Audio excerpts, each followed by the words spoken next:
Ketika kita melakukan praktek di dalam proses kursus, tahapannya tentu akan saya sampaikan secara step by step ya, sesuai dengan vendor dari motherboard tersebut. Kalau MSI berarti nanti dengan bahasa MSI. Nah ini teman-teman, alhamdulillah sudah bisa solvet ini, dan core-nya sudah sesuai. Nah kita bagaimana proses menganalisa sampai levelnya core-nya hadir itu ya. Jadi kalau di komputer itu permasalahannya adalah kasus no display karena core nggak hadir.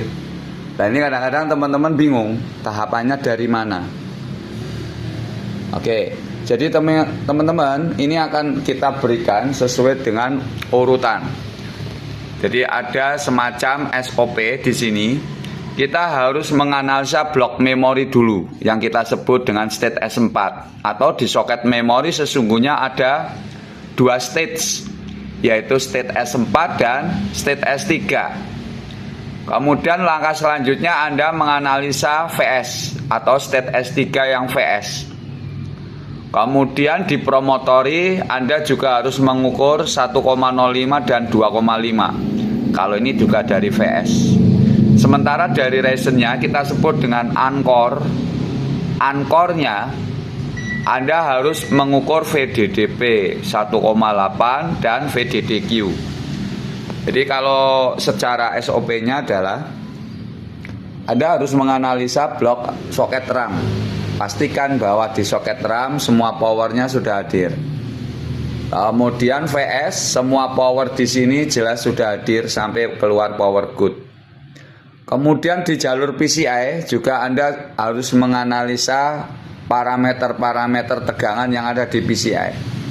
Baru Anda menganalisa uncore dengan promotori atau state S3 di bagian promotori, prom, dan uncore. Baru Anda analisa core. Nah ini tadi permasalahannya ketika core tidak hadir, ini kan tentu ada tahapan. Ada tahapan yang harus kita lakukan. Dengan Anda menggunakan board view, bagaimana proses PWM dan tentu drivernya kerja, atau dalam hal ini penghasil perintah core supaya dari MOSFET itu meloloskan 19 menjadi core ya. Ini tentu ada prosesnya. Anda bisa lihat baris-baris seperti ini adalah syarat supaya PWM kerja. Contoh,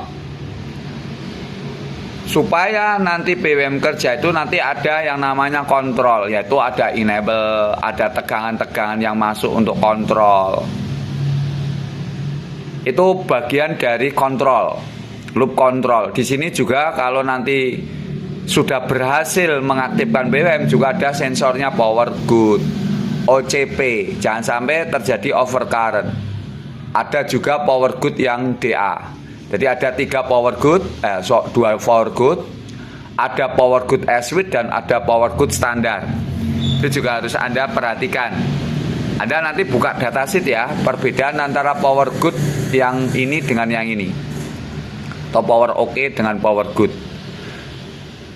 Karena nanti kalau power good OK itu melibatkan S-Switch ya. Kalau power good standar ya, dia tidak. Nah kembali, ini adalah kontrolnya untuk mengendalikan supaya PWM kerja tentunya ya. Dan drivernya ini kan ada baris-barisnya ini. Ini ada PWM 1 dan PWM 2 ini. Nah tentu ini akan bekerja secara penuh kalau ada S-Switch, pengaturan S-Switch. Jadi S-Switch ini juga nanti akan membuat supaya core-nya ini naik bertahap. Yang awalnya 1 volt atau 1,1 menjadi 1,3 ke atas ya. Itu namanya pengaturan S-Switch-nya sudah bekerja. Nah ini juga teman-teman harus memastikan bahwa kontrol logic S-Switch-nya juga harus kerja. Jadi bus kontrol yang ada di CPU akan mengirim permintaan kepada kontrol logic supaya menaikkan tegangan yang dari kondisi dasar atau awal. Nah tentu setelah dia hadir, tentu ada sensor-sensor yang ini juga akan menjadi pengendali atau monitoring outputnya agar sesuai dengan apa yang nanti diminta oleh CPU. Ada kendali-kendali. Itu juga bisa menjadi penyebab S-switch-nya tidak stabil, teman-teman. Jadi Anda kalau belajar nanti poinnya aja boleh, tapi kronologis akan saya sampaikan dan saya berikan. Mudah-mudahan itu bermanfaat ya, sedikit materi atau teori bagaimana VCore kerja yang tentu nanti juga akan melibatkan prosesor supaya S-switch-nya naik, bertambah. Thank you.